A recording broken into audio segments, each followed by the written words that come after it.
Hello बच्चों, कैसे हो? देखो, आज मैंने बोला था ना कि अगली वीडियो में तो मैं दूसरी थ्योरम कराऊंगा। मैं आपके लिए अब दूसरी थ्योरम लाया हूँ। ये है वो आपकी दूसरी थ्योरम। क्या लिखा है थ्योरम में? लिखा है, यदि एक रेखा किसी त्रिभुज के दो भुजाओं को एक ही अनुपात में विभाजित करे तो वह तीसरी भुजा के समांतर होती है। ये त्रिभुज लिया मैंने और त्रिभुज में ये लाइन खींची मैंने इस तरीके से।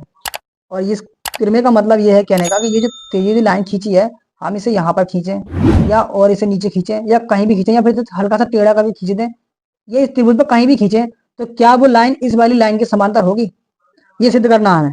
तो ये तो देखो, थैलेस प्रमेय से पढ़ाई है हमने कि ये प्रमेय इस प्रमेय के समांतर होती है नहीं होती, ये तो ना बताया था, मगर ये बताया था कि ये प्रमेय, थैलेस प्रमेय यह कहती है कि इस वाली रेखा का अनुपात इस वाली रेखा के अनुपात के बराबर होता है। थैलेस प्रमेय यही थी।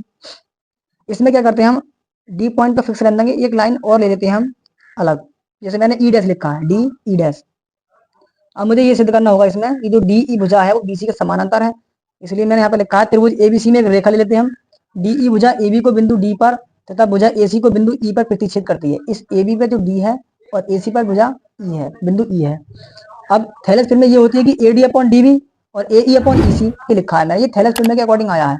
मगर हमें सिद्ध करना है कि डी ई पैरेलल है बीसी के, डी ई समांतर है बीसी के। सबसे पहले मान लेते हैं कि रेखा जो डी ई डैश है, अर्थात ई जो ई डैश डी या डी ई डैश क्या है, इसके पैरेलल होगी बीसी के। यहाँ पे लिखा है मैंने आधारभूत अनुपातिकता प्रमेय, जिसे हम थैलेस प्रमेय के नाम से अच्छी तरीके से जानते हैं। ये प्रमेय होती है, बीपीटी नाम से भी जानते हैं हम इसे, बीपीटी। क्या करते हैं हम, सबसे पहले थैलेस प्रमेय को यूज करते हैं, एडी अपॉन डीबी।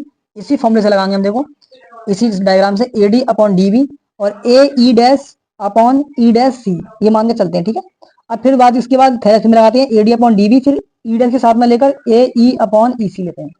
ये लिखा है, ये डैश वाली है, ये थैलेस प्रमेय का यूज करा है मैंने ये। अब देखो, A D upon D B, A D upon D, ये आपस में दोनों एक दूसरे के बराबर है, तो ए ई अपॉन ई सी बराबर होगा ए ई डैश बराबर ई डैश सी के। अब इसमें क्या करते हैं हम, दोनों पक्षों में इसके एक जोड़ देते हैं और एक जोड़ने के बाद इसकी हम एलसीएम ले लेते हैं। इसी की तरह मल्टीप्लाई करोगे क्या बन जाएगा, ए ई प्लस ई सी अपॉन ई सी और A E dash plus E dash C upon E dash C. देखो ए ई प्लस ई सी किससे मिलकर बना है, ए ई प्लस ई सी किससे मिलकर बना है, ए सी से। ए ई प्लस, देखो ये वाली भुजा जो है ए ई प्लस ई सी जो मिलकर बना है ए सी से, ठीक है। ऐसी तरह ए डी प्लस डी भी किससे मिलकर बना है, ए बी से। बशर्ते हमें इसी लाइन पे लेना है।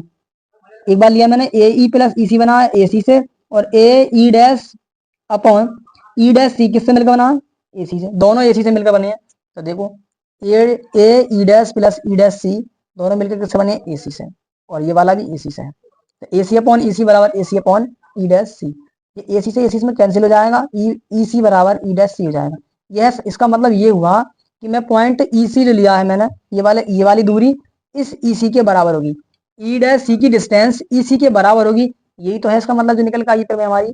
ई सी जो है वो बता रहा है कि ई डैश सी के है। यह तभी संभव है जबकि बिंदु ई और ई डैश एक ही बिंदु हो।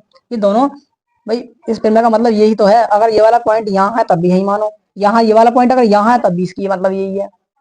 यही तो हुआ, सिर्फ दोनों बराबर आ रहे हैं तो इसका मतलब ये डॉटेड वाली जो लाइन मैंने खींची थी अलग से, ये भी तो इसके ऊपर ही होगी ना। तो हम कह सकते हैं कि डी ई जो है पैरेलल होगी बीसी की, मतलब डी ई वजह जो है समांतर होगी बीसी की। अगर आपको ये नोट्स वगैरह चाहिए तो आप चैनल को सब्सक्राइब जल्दी करो, और टेलीग्राम पे आपको ये नोट्स मिलेंगे।